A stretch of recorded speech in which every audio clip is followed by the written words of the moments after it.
Hello and welcome to my ICT Hub, where we make ICT concepts easier. I'm John, your ICT tutor. Today we will be looking at presentation application software. We'll be focusing on the IGCSE ICT May June 2024 paper 2-1, where we'll be dealing with the presentation aspect of the question. You ready? Let's get in.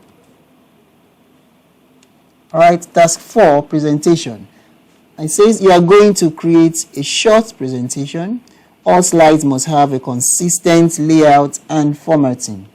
Create a presentation of 8 slides using the file j2421playgroup.rtf. Now that's the rich text format. So let's open the presentation software we are going to be using, which is PowerPoint. I'm using the 2021 version, just so you may know. Okay, now we want to open. We'll be using the open command. Let's go to browse to where it is located. It's on my desktop. Okay, let's see. Now, here we can see that the file is not displayed. Remember, the question says playgroup.rtf. It's not a normal file type for PowerPoint because PowerPoint files come with the extension .ppt or .pptx. So to locate that, you have to click on this aspect and say all files. Now the file will be displayed. Let's locate playgroup.rtf. There it is. We open the file and the presentation application displays the file. It says 8 slides. Okay, yes, we have 8 slides and that is confirmed. Now let's go on. Unless otherwise instructed, the slides must display a title and a bulleted list. We can confirm that from here. We have the title and bulleted list all true. So let's go back. Number 20 now says, place at the top right of the slide a header with your name, center number, and candidate number. At the top right, it says at the top right of the slide. So let's go to the slide to do that. To do that, we'll go through our slide master view. So go to the slide master. Remember, you are not going to be editing on the slide you landed on first. You have to go to the first slide itself, which is the master slide. Then we want to insert a text box. A quick way to do this, just insert a text box. At the top right, the instruction says your name, center number. So I'm going to have John NG123 and alright, now we have that. I want to align it to the right and make it a little bit bigger. So I have to click on the outline to effect that. Okay, and I might want to make it bold so it might be visible. Okay, let's go to the next one. It says, place in the footer automated slide number left aligned. So to do that, even though we have this default slide number and the footer here, you can easily create your text box. A quick way to go about that, if you don't want to use this, you can easily just draw a text box there and go to your inserts and insert a slide number. Alright, slide number is in there. Click the outline and let's make it visible, make it bigger, and you can make it bold. Even though instruction do not say anything about that, you won't be penalized for doing that. Okay. Now it's visible and it's bold. Let's check to be sure nothing overlaps. You have to close your slide master view. Sorry. Here we close the slide master. And let's start from the very first slide. Okay, we have a slide number, your name, center number, candidate number on all the slides on this presentation. Okay, and we don't have any overlap. Now what are the things here? Make sure that the header and footer appears in the same position in every slide. We've done that. No line, no item overlaps on any slide. Okay, and we've confirmed that. The next thing now is 21 says locate the slide with the title Our Staff. What are we to do with that slide? It says select the 3 bulleted lists, items please, after the text, center, manager, who, and what should we do? Format them, to look like this. Okay, that means we want them to move to the next level of indentation of the bulleted list. Because here we have the first level, we could have, looking at this is about the 3rd level of the indentation. let's locate our staff. Okay, here we are, we have our staff, and the bullets are all looking the same, but if we are going to move these 3 bullets in, it will be at the 3rd level. So I advise we go to, you could either go to the slide master view, which is a quick way. Once again, make sure you're on the 1st slide. Then here on the 3rd level, let me zoom in a little bit so you can see this. On the 3rd level, you want to edit the bullets. Now it's supposed to be a dash, so we want to look for a dash. Okay, here I can pick this. And okay, there we have a dash. Then I can close my slide master.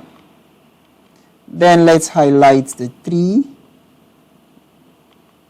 That's the 3. And use your tab key twice, and there it is. Let's take a close look at it from the question. Yes, it's located under addicted. Alright, just the way it is. Also, this is, if you take a closer look, it's in italics, not in the regular way. So we want to make it in italics. Okay, and that's it. Alright, so we have made it just like what the question wants us to do. Now let's move on. The next question says, delete the slides with the titles are guiding principles and areas of learning and development. Okay, let's locate them. Here we have early morning, academic performance. Okay, I guess it should be before this. Okay, our guiding principles, we want to delete that. You could use your delete on your keyboard or your right click, and you can delete the slide. Okay, delete slide there. Alright, the next one here I have delete on my keyboard. I'm more familiar with the keyboard commands. Alright, now we go to the next one. We say use the data in the file J2421 straight scores.csv to create a vertical bar chart to compare achievements for only the subjects literacy and mathematics. Display the subjects as labels on the category axis. So let's go quickly to that. Let's go back to where we have our source files. Here we have that. I think that's okay. There we have a file. Let me make it bigger. Alright, also let's just highlight and double click so we can see everything. Alright, now we want only literacy and mathematics. To make that, I always like to advise that you delete this title here. We don't need that. Highlight this, then hold down your control key on your keyboard. Then you can highlight the other 2 columns. Then we go to insert. Now you want to insert. Okay, and there we have the charts. Let me take a look at this. We have the charts. That is a vertical bar chart. Let's look at what the question says. Now display the subject as what? As labels on the category axis. Here we have the category axis. This is the value axis. So we have the subjects as labels. Here they are on the category axis. Now label the chart with the title. Let's highlight this. Copy it and let's give it a title to highlight the whole title. Sorry. And paste it there. Okay, there we have the title. And display the following. Values only as data labels along the top of each bar. So let's quickly do that. We need data labels for the bars. So you click on the plus sign and we want to locate data labels. Here we have data labels. Sorry, no. This is data labels. Okay. Click on that to ensure that the data labels are displayed above each of those bars. The next thing says a legend showing preschool and no preschool. But we already have the legend turned on and we can see the preschool and the no preschool. That is done already. We go to the next question. Says format the value axis scale to display. Now we want, this is the value axis like I said. We want to format the scale. So you click on that, right click and click on format axis. Here you have the details. So what are we to do? The minimum value of 0, maximum value of 56, and increment of 8. So we have 0 already. We want this to be 56. and we want the increments to be 8.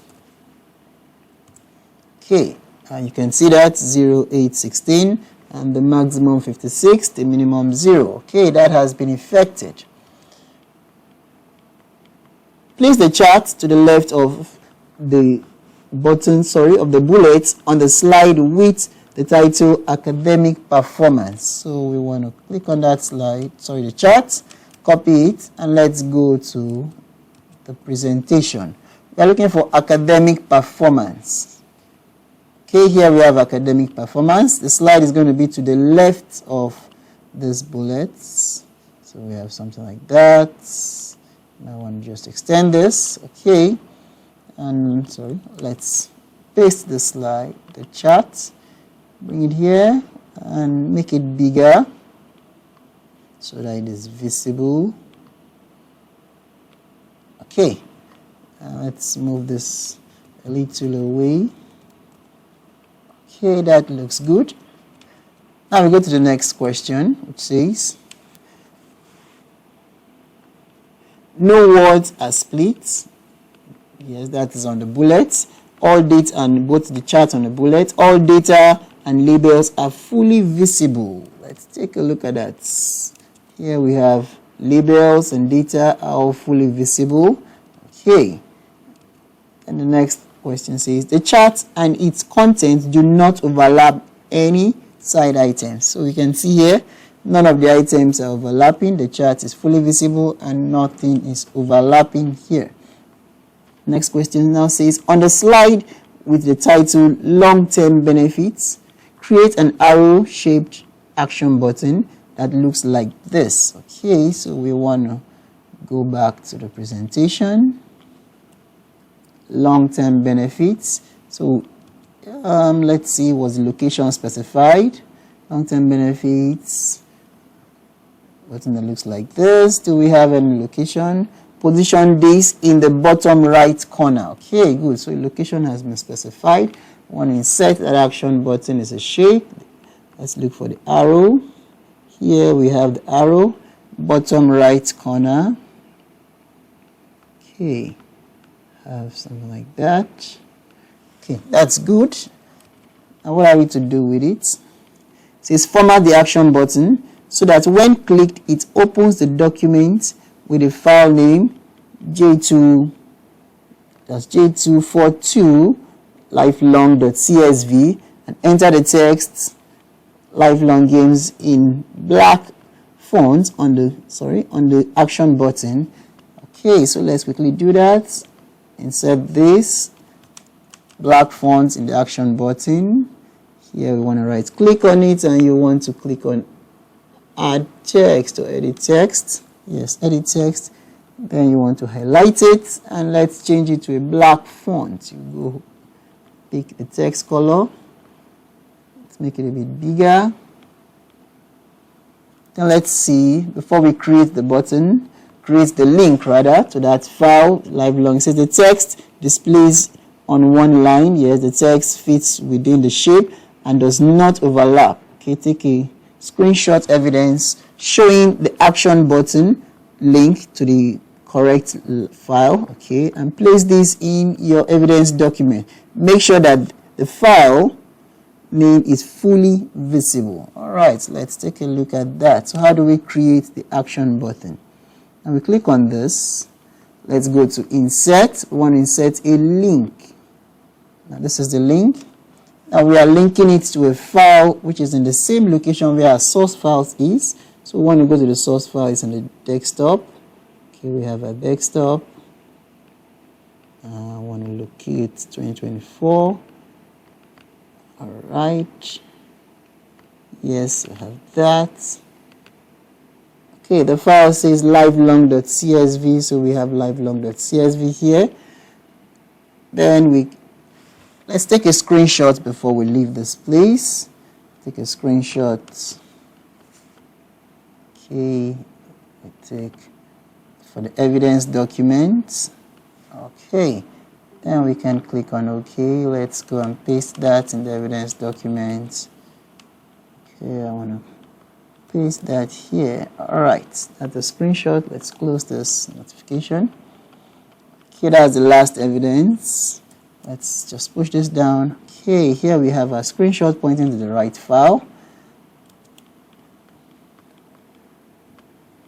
Now, question 20 now says save the presentation and print the full presentation as what? Handout portrait in portrait orientation with 2 slides to the page, each filling half the page. Okay, let's do how to print. You go to file, you want to click on your print. Then here on the we want to choose the 2 slides, and you already have it in portrait orientation. Then you are printing the whole slide, so you don't need to specify the slide numbers, except in a question where the slide numbers are specified, then you can type in. Or also in the printout we have the option, so either you want to print with the notes, but we don't have any notes in this question, so we go with 2 slides, and then let's print it out.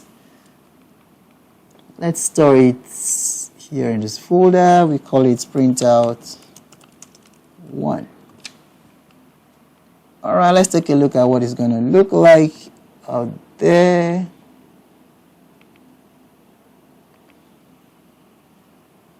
Yes, this is the final printout is going to be, that's exactly what it looked like, 2 on a page. Alright, also let's test, just to test this to be sure it's properly working. If you go to your slideshow view, I click on this. Okay, sorry. Let's go. Alright, if you click on this, you can see, so it has linked to that file and it's actually working. So the link was working. I think we've done a good job there. Let's exit this. We are back here. Alright, to the question. It says save the presentation, alright, and print out, which we have done. I think that's about it. The next task is the printing of the evidence documents. Make sure you save, check through your work in the evidence documents.